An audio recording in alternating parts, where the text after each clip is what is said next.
Our world is full of wonders. In our fast-paced society, we tend to overlook these beautiful things. But if you pay attention, you can see them all around you. Slow living is not necessarily a way of life, but rather a state of mind. It is a way of perceiving your surroundings, a way of appreciating what you already have. It is the cautious decision to take time for all the inconspicuous things.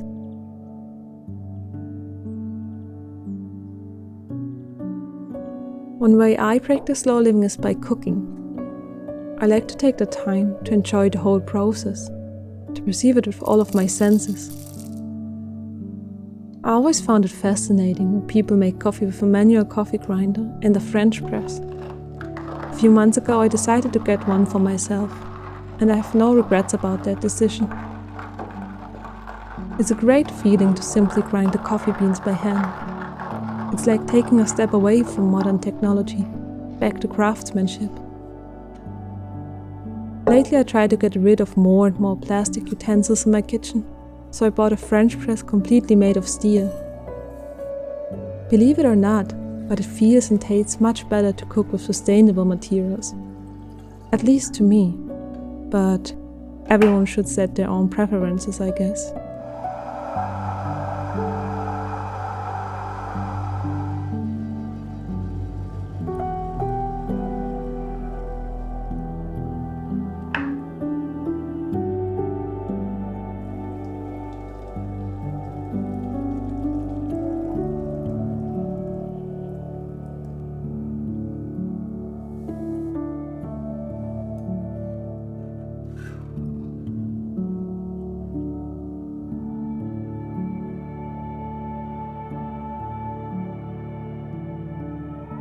Mindfulness, awareness, and being grateful for what we have are elements of a slow life.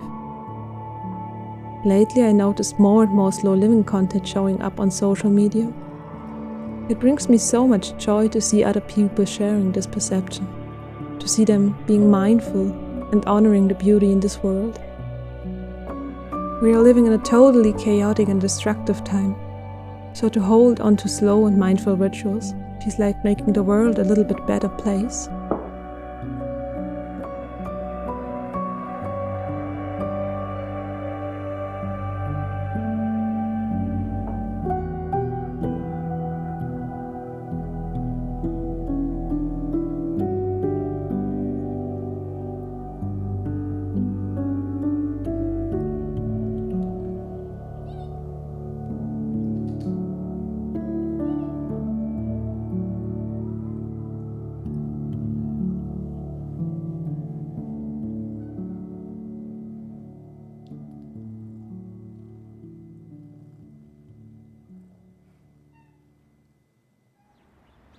In today's progressive, technology-driven world, it's more and more difficult to not get distracted. The majority of people own a smartphone. Social media and artificial intelligence are more and more included in everyday life. On the other hand, everything is gradually getting more expensive, so you need to work to a greater extent. A lot of people wonder, is it even possible to live a slow life in such a hectic world?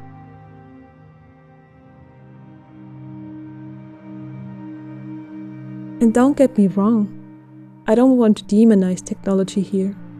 I'm using and enjoying it. Without technology and social media, these videos wouldn't be possible. I own a camera, a computer, a smartphone. Technology can be the greatest opportunity, but at the same time, the greatest obstacle to slow and mindful living. A balance of both worlds can be the key.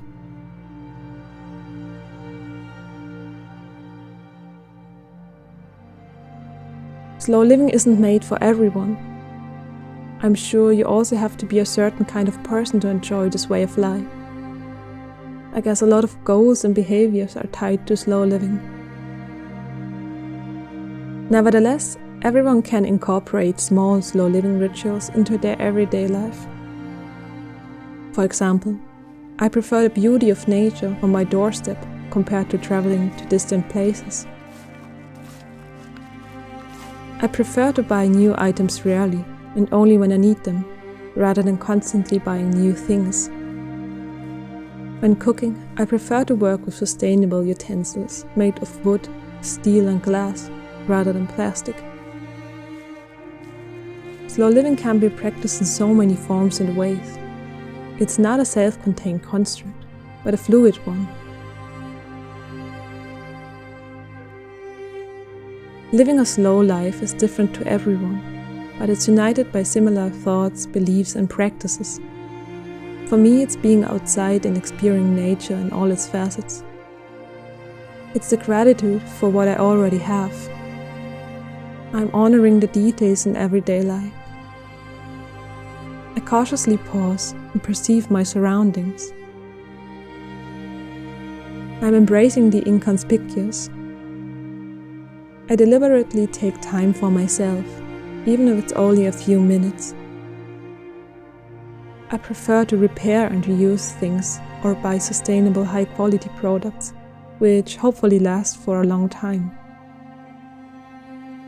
I try to learn new things, to educate myself, like learning a new instrument or language. I love spending time on my own. It gives me a feeling of freedom and peace.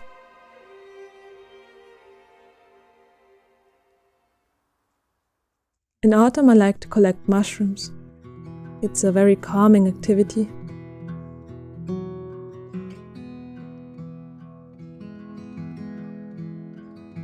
This time I went with my sister and her husband. It was already late autumn, so there weren't as many mushrooms as before. But that's not the reason I enjoy this activity. It's the feeling of being outside on purpose. You can see so many things in the forest.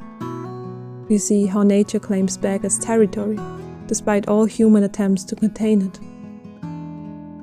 It's such a big contrast to our modern time, like entering a different world.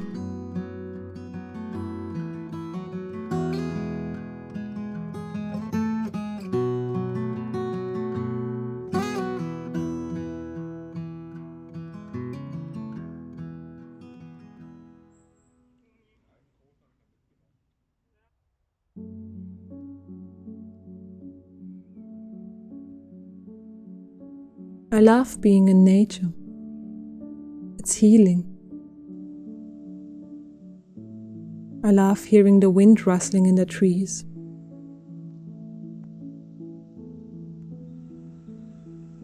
Seeing the seasons changing.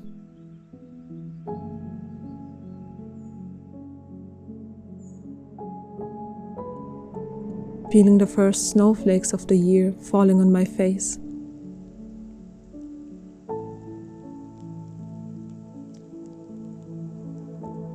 But at the same time, I enjoy playing video games. Slow living does not mean restricting everything that makes up modern life. Rather, it is about finding a healthy balance between these two opposing worlds. It is a way of finding back to your roots and grounding yourself. I don't know how you practice slow living. Maybe you have a particular hobby, passion, or a real hard project that you can't devote enough time to. Just remember that it's always worth taking that time, even if it's just a few minutes a day. If you take this time, it will pay off for the rest of your life.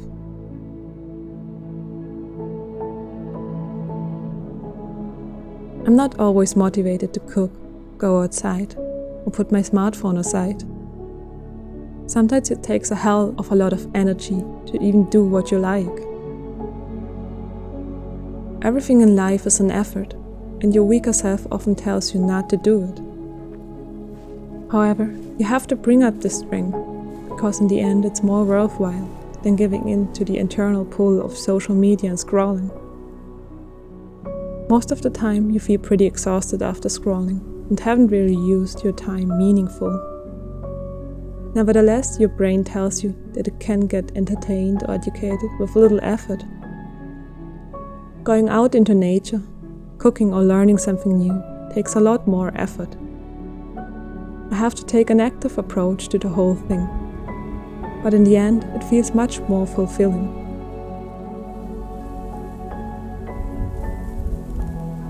For me, slow and simple living go hand in hand. I dedicate big parts of my life to the idea of sustainable and mindful living. It brings me a feeling of peace, a feeling of being grounded in all that chaos on this earth. I know it can be a challenge to find sense in slow and mindful living in today's hectic and technology-based world, but in the end, it really is worth the effort. To me, the keystones of slow and simple living are directly connected to nature, to being present and aware, and honoring what we already have. Maybe it's different things for you.